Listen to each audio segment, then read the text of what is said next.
Hey, everybody, and welcome to the Friday edition of Intentional Talk, presented to you by Toro. It's Millar, it's Rose, and finally, we've got some Boston Red Sox talent on this show. Big Papi, David Ortiz, ready to surprise a Boston area nurse who's been fighting the good fight against COVID-19. Papi, you ready to do this thing? Let's do it, man. Let's do it. Always ready. Oh, man, I love it. By the way, Millar, look at all those trophies behind him. Yeah, you know, one thing he doesn't have, Chris, is a 1997 minor league player here because I won that one. So he's in New Britain trying to do his thing over there with Torrey Hunter and the boys. You know what? They had to take me out of the minor league right away because I was burning out on fire. We are ready to have some fun. So, Papi, we're going to make you disappear. Don't go anywhere, but we'll see you in about 2 minutes. Hold tight. Okay, go ahead. Special edition of IT on this Friday. We are joined by another frontline worker against COVID-19. She is a nurse educator. Her name is Charlotte Clements. She works at Beth Israel Deaconess Medical Center up in Boston, Massachusetts. Charlie, how are you doing? I'm doing well. Happy to be here. Awesome. I love the enthusiasm right off the bat. This is great. So tell us how you and the rest of your fellow nurses are hanging tough after 2+ months of fighting the pandemic. Well, it's definitely been a whirlwind. I think that we're all pretty hopeful that, the worst of it's behind us, and we're taking the little wins where we can. I think that, the past couple months, not just for us in the hospital, but, for the entire world, have been a challenge, both mentally, physically, emotionally. So, we're hoping for the best and trying to stay positive in any way we can. So. Well, let me tell you, Charlie, that's awesome stuff, and we appreciate everything you do. Now, you moved to Boston in 2013. Your first game was Red Sox-Yanks in the Bronx. So I want to ask you a two-part question. One, have you been going to Fenway since now that you're a Red Sox fan? Two, who's your favorite players of those teams back in the day? Good question. Yeah, so I have been going to actually a ton of games. My dad and my brother were Red Sox fans growing up, so hence the first game, Red Sox-Yankees. It's actually pretty awesome. So Beth Israel is the hospital for the Red Sox. So as an employee there, I get $5 tickets, all staff do, to go after the first inning of a game. So I try to capitalize on that as much as I can. Next question. Obviously, Big Papi, Andrew Benintendi, Craig Kimbrell, Dustin Pedroia, Mookie Betts. Hard to top those, right? Yeah, well, Charlie, I apologize. All we got was Kevin Millar. I'm sorry. Hey, I'm pretty happy with Kevin Millar. Really? Yeah. But you know what, though? We do have friends in high places. So I don't doubt that. Yeah, no, we do. So if we could snap our fingers and make somebody appear, would that be good or no? Yeah, that would be more than good. That would be amazing. Wow, better than Kevin Millar. I wonder if we could do that. There's somebody that we could bring in that had won 3 rings with the Red Sox. Maybe it won a MVP. What's happening? Oh my God. Hi, Charlie. Ortiz. How's it going? It's going well. How are you? Hey, you have no idea how much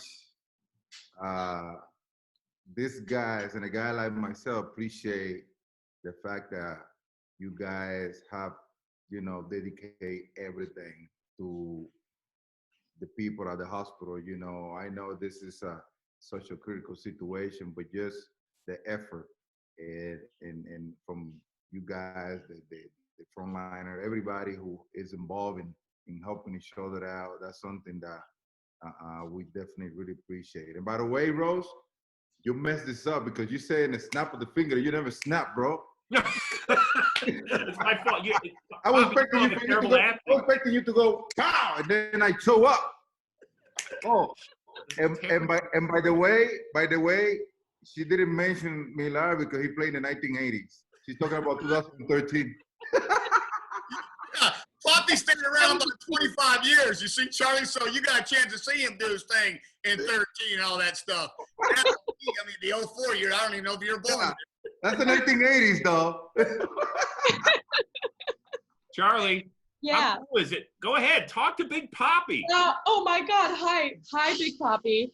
Funny thing, I met you in a Soul Cycle class like 6 years ago. Oh, But this is boom! about a billion times better. I didn't think I could top that. I was all sweaty, You were the man, but you're even more the man right now. Hey, Millard, the only male on a female class right here. Boom! Represented. That's how he rolls, Charlie. I'm going to ask you this, though. He hit 38 home runs this last year with the Sox. Do you think he should come back and do some damage with the Sox? Yes, please. We need you. I need you from the fans, from the stands. Hey, if you take me to the final yacht, I will go and have some and then come back and play. I'm old now. Oh, no, you're not. You got bad feet, man. You see those? Actually, my feet are doing pretty good. Like, you're not old. I'm chasing D now every day, so you already know. Hey, Charlie, I do want to circle back to the Soul Cycle class or whatever you were doing. Yeah. Now, when Big Poppy comes in, there's not much of a place for him to hide.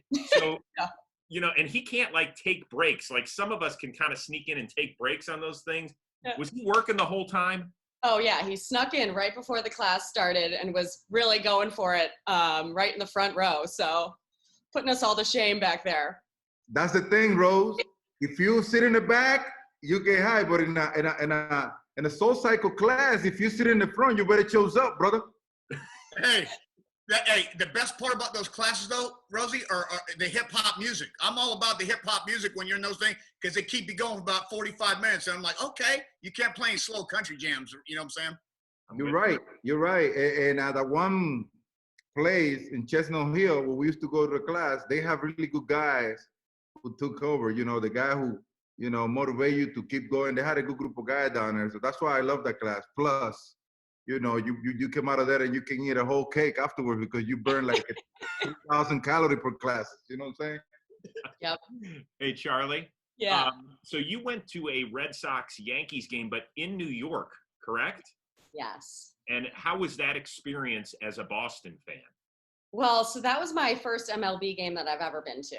And I'm originally from upstate New York. So I've been hanging out with Yankees fans pretty much my whole life, but it was great. I mean, it was unbelievable. It doesn't hold a candle necessarily to Fenway, but as a first experience, I mean, hard to top. Well, Poppy, did you love playing in New York? Like, would you talk back to the fans? I was great with the fans over there. You know, at some point, the fans were like, you know what? Even if this guy is the enemy, we gotta accept him because he's kind of cool. You know, he's go around, sign autograph for the kids. You know, he's nice to people. You know, he only a different monster when he get in between the line. Millard can tell you about it. Hey, it's a true story. I always say this. I mean, we all know the home runs. We all know everything he does on the field. He's a better person than ball player. I've never seen him say no to a child. I mean, he will drop he's, you know, this is one thing about him, Charlie. I'm going to tell you about Big Poppy. He always smells amazing. So I would steal his cologne because he had like 7 to 10 bottles of cologne, him and Manny Ramirez. They always smelled great. And I never wore cologne going onto the field. These young men dominated 40 home runs, 120 RBIs, and they had these little 7 squirts. They smelled amazing. So that being said, he was signed autographs, smelled great, hit home runs, and even when I was a fan, done, and he's telling you he's going to go deep. I was in the stands. He would go deep, throw the bat towards me, and next thing you know, circling the pillows. Millard, true story. Now that you talk about the cologne thing, one time we were playing at Yankee Stadium, and Brian McCann was behind the plate. Mm-hmm. And once I stepped in the box, he went like this. Wow, Poppy, you smell delicious. And I was like, tomorrow I bring you a bottle of it. And I brought a bottle of cologne to him next day. True story, guys. Best smelling guy ever. Poppy, uh-huh. Did he, the next day, did he smell better or did he have that funky catcher summer stank to him? Actually, by the third day, by the last game, by the way, I brought it next day. By the last game, he was like, Poppy, can you smell me? That's my boy, man. Oh. But like people sometimes don't understand, you know, that when we are on the field, you know, you get paid to get a job done. But just because you look like an ass, that doesn't mean you're an asshole. You know what I'm saying? That's right. That's right. It's just a game phase that you are not allowed. You know, like you see players after something funny happens, you see the smile coming out. You get a hit, probably, you know, a pitcher walking back to the dugout after he, you know, had a good inning or whatever. But while you are in the middle of the action, you need to have that game face. You know what I'm saying? So people see that game face on me and they be like, I think this guy, he's not a nice guy. Hey, Charlie, we're going to start to wrap things up here, but who do you think in your family will be most jealous that you got to chill with Big Papi for 10 minutes today? Probably my brother. Yeah. Yes, I will be making a call to him right away. So I'm like still stunned a little bit, but this is unbelievable. That's awesome. Well, we want to congratulate you as well on one other thing. Did you just earn your master's degree? I did. Thank you. Oh, that's awesome. So congratulations. Thank you. Wow. I know that commencements haven't been obviously very normal over the last few weeks, whether it's in high school or college or a graduate degree. Do you, Big Papi or Kevin, do you have parting words for our new masters? Yeah, I have my AA degree at LA City Junior College. And so that was a big time deal for me my sophomore year. So yes, I don't have my degree, so I need to come over there and maybe you can tutor me, but that is a congratulations from me. Thank The you so much. the only degree I have is that 101 degrees down in Florida down here. That is hot as hell. Hey, Like congratulations. Congratulations. Trust me, that is something that you had to dedicate so much, you know, to be able to accomplish it. So congratulations. And from the bottom of my heart, I mean this. Thank you very much for what you guys are doing out there. It means a lot to a lot of people worldwide. Thank you. Well said, Pop. That was great. Big Papi, we appreciate you hanging out with us and surprising Charlie. Charlie, thank you on behalf of everybody at MLB Network for everything that you and your fellow nurses are doing out there. You mean the world to us. We're not just saying that because it has been, while everybody else battles for, should we open this up? Should we do this? You guys are continuing the all-important work. And thank you so much for doing it. Thank you so much. It's so nice to meet all of you and see you all face to face. You got it. Hope you had fun today, Charlie. Oh my God, I had such a blast. This was fantastic. Awesome. Yeah. Thank you, Charlie. Everybody have a good, safe Memorial Day weekend. We will see you again next Wednesday on IT, presented to you by Toro.